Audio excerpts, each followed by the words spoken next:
This is the age of technology. There are many poets who put their poems out on Facebook, Twitter, different forms of social media. Instagram is the one I was trying to think of. There's actually a new poem called the Twitterture poem.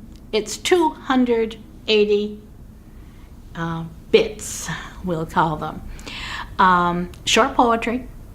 Now, non-rhyming poetry was very popular last year, but I heard from the speaker yesterday that some traditional magazines are back to accepting a little bit of the more formal poetry, which does indeed have some rhyming.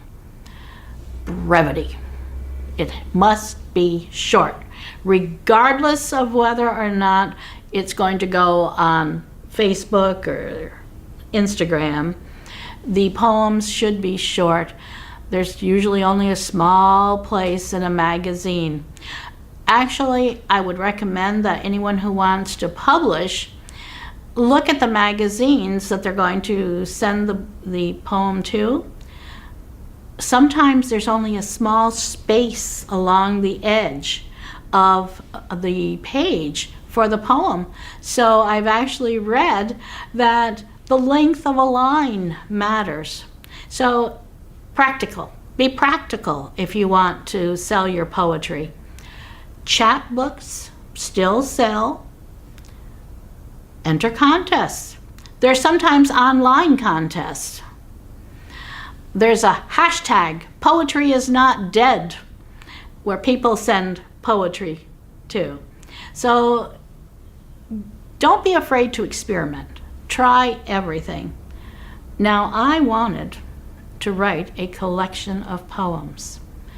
I was copying the idea of Spoon River Anthology by Edgar Lee Masters. I loved his collection of poems.